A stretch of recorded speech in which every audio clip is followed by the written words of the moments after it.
انسان کی زندگی میں بیک وقت کئی چیزیں رونما ہو رہی ہوتی ہیں۔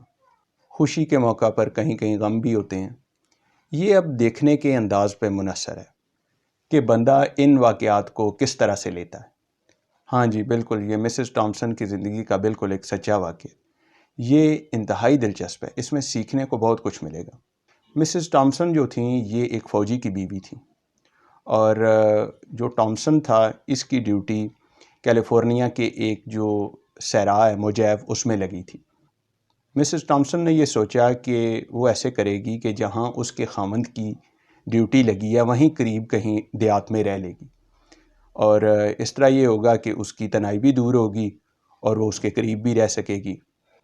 تو تنہائی بھی آپ سمجھتے ہیں کہ تنہائی کیا ہوتی ہے، لہٰذا اس نے اپنا بوریا بسترا باندھا اور قریبی دیہات میں پہنچ گئی۔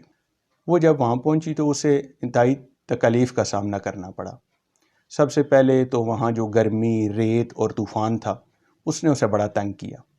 اس کے بعد جو وہاں کے لوگ تھے وہ انگلش زبان سے ناواقف تھے، تو وہ بڑی مشکلات آئی ان سے لینگویج کے بارے میں۔ مسز ٹامسن وہاں بہت تنگ ہو گئی۔ اس نے کہا کہ میں اس ماحول میں نہیں رہ سکتی۔ اس نے واپس اپنے گھر آنے کا ارادہ کر لیا۔ اچھا، اس نے ایک بڑا ہی مایوس ہو کر اپنے والدین کو خط لکھا۔ ان کے والدین نے جب وہ خط پڑھا تو اس کا فوری جواب دیا، اور اس کا جواب صرف 2 لائنوں پر مشتمل تھا۔ وہ 2 لائنیں کیا تھیں؟ وہ 2 لائنیں یہ تھیں کہ 2 قیدی قید خانے کے جنگلے سے جب باہر دیکھتے ہیں تو ایک کو کیچڑ نظر آتا ہے، ایک کو ستارے۔ اچھا، یہ فقرہ جب مسز ٹامسن نے پڑھا تو اس کی زندگی مکمل طور پر چینج ہوگی۔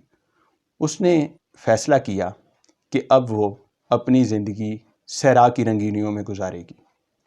اس نے وہاں کا کلچر سیکھا، وہاں کی زبان سیکھی۔ اس نے وہاں جو سورج چڑھنے اور ڈوبنے کا جو صحرا میں نظارہ تھا اس کو انجوائے کیا۔ اس نے فیصلہ کیا کہ اب وہ کیچڑ کو نہیں دیکھے گی بلکہ ستاروں کو دیکھے جو اس کے سر پہ آسمان پہ چمک رہے ہیں۔ لہٰذا اس نے خود سے اپنی زندگی کو تبدیل کر لیا، اور وہ اس جگہ پہ اتنی محو ہو گئی اور اتنی دلچسپی لینے لگی۔ اس نے فیصلہ کیا کہ اب اس کی خامند کی ریٹائرمنٹ کے بعد وہ یہیں اپنا وقت گزارے گی۔ اس طرح کی چینجنگ نے اسے ایک رائٹر بنایا، اور اس نے پھر وہاں ایک کتاب بھی لکھی جس کا نام برائٹ ریمپٹس تھا۔ یہ کتاب بے حد مقبول ہوئی اور اس کے کئی ایڈیشن شائع ہوئے۔ اس واقعے کا ذکر کرتے ہوئے ایک مصنف نے بڑے خوبصورت الفاظ کہے۔